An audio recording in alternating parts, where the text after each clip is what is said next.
Reactor number 4 in the Chernobyl nuclear power plant exploded, creating the greatest nuclear accident that has ever occurred on our planet. Okay, guess we doing just fine. Said I'm not yours, so I say you're not mine.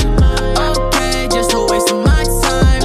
Out of my head, of my mind. Say you wanna. Damn, son, what's going on, people? If you don't know by now, I go by the name FIBRE, and I'm back with another reaction video, man. Yo, as you can see by the title, I'll be reacting to Parmalat Scandal, the biggest financial fraud of Europe, part 1. Now there is 3 parts of this, but I want you guys to let me know after I react to this one if you want me to react to the other parts, man. But before we get into this one, don't forget to like, comment, subscribe, hit the notification bell so you're hit the notification bell so you're updated every time I upload. But without further ado, let's get it. Oh shit, here we go again. After inheriting the family business, a young Callisto Tanzi decided to expand the range of items produced by the company. Other than cold cuts and preserves, Tanzi began investing in the dairy industry, building a small pasteurizing plant in the town of Collecchio. His company soon commenced to distribute fresh milk throughout Parma and the neighbouring areas. By 1963, Parmalat and its brand were born. Parmalat was the first company in Italy to produce branded milk.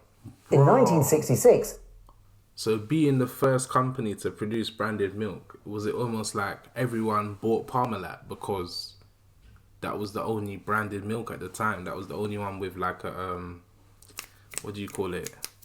A reputation, if that makes sense, because everything else is unbranded, so you don't even know where it's come from, if it's where it's sourced and stuff like that. That's mad. Callisto Tanzi had an unbelievable idea which will change the course of history for Parmalat and the entire milk industry forever. Tanzi decided to apply the ultra-high temperature treatment to fresh milk and to store it into the aseptic new Tetra Pak packaging. Those combined technologies gave the opportunity to consumers to store milk for up to 6 months without refrigeration. The very first UHT milk was born, and Parmalat was ready to expand its business in every corner of the world. So wait, Parmalat literally created pasteurized milk? Like before Parmalat there wasn't no long life milk? Whoa, that must have been a game changer. They must have made so much money. Wow. A few years later, the cooking cream was also produced adopting the same treatment, and soon Parmalat Pane Chef began to occupy shelves of the most popular stores across Europe. In the 1970s, Parmalat commenced a massive expansion in Italy and in the rest of the world, supported by an incredible growth rate of approximately 30% each year. Wow. Parmalat set up new factories in Italy, distributing its products throughout the entire peninsula.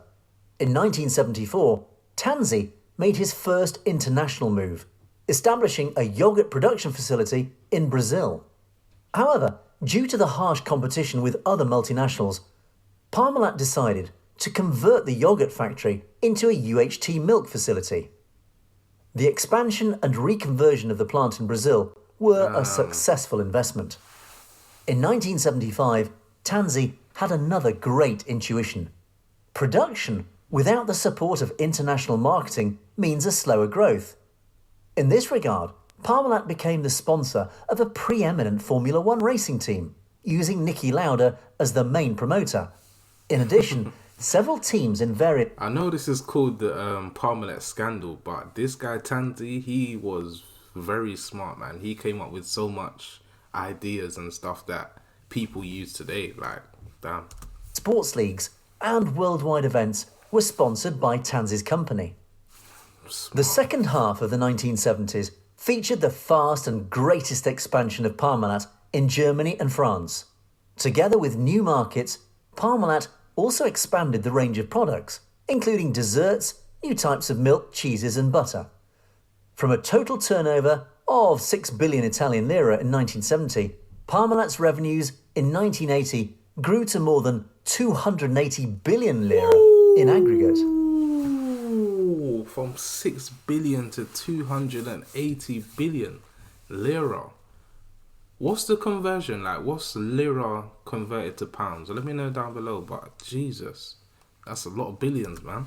After successfully entering the American market in 1982, Parmalat was an established multinational, with production facilities and offices in several countries, and a vast logistics network. The company, which was a small farm only 20 years before, is now a juggernaut in milk production and distribution. Wow. Furthermore, in the first half of the 1980s, It just goes to show you never give up on your dreams, man. Literally, small dairy farm to being all over the planet. Like, literally, that's crazy, man. Tansy had another great intuition. He realised that the Soviet Union and the communist ideology were about to collapse, and soon the Eastern European countries would be accessible to Western capitalists for business. This idea could enormously benefit Parmalat in the long term if the vision of Tansy was correct. Relying on his intuition, Tansy overstretched Parmalat, borrowing large sums of money in order to acquire those vast agricultural areas of Ukraine, with the intent of using those lands for livestock purposes in view of a massive expansion towards East Europe and Russia. Okay. And if our story would end here, we would have concluded Parmalat as an economic miracle, together with other countries or companies which positively impressed with rapid growth in a short period of time. However, as we know, this is not a Walt Disney fairy tale, and Tansy was not a charming prince. 26th of April 1986, I a wonder what date happened. which will never be forgotten, not only by Tansy and Parmalat, but also by the whole of mankind. Because, to me anyway, him guessing that Soviet would like relinquish their control over Europe and all the Eastern European states would form and then borrow money to build facilities in those countries, to me that would be like an ingenious idea, but I wonder where he went wrong. Reactor number 4 in the Chernobyl nuclear power plant exploded, creating the Chernobyl. greatest nuclear accident that has ever occurred on our planet. The radioactive fallout was massive, and within a few weeks, the majority of European countries are affected by an increase of radioactivity in the air.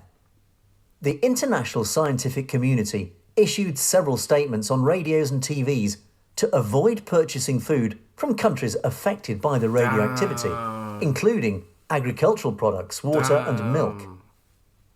Within a day, Parmalat was broke. The value of the lands purchased in Ukraine crashed to zero, and dairy products manufactured in Europe commenced to be banned or avoided by customers. The giant was on its knees. That is crazy, because if Chernobyl didn't happen, Parmalat would probably be one of the biggest companies on the planet. Like, wow, that is crazy. So it's not even their fault, really. Like, that's crazy. That is crazy. But not Tansy, who was already planning his next move. This is the end of part 1. We hope you enjoyed this one. If you're Definitely. excited to know what happens next, and how the biggest fraud in Europe happens, please subscribe and turn on the notifications.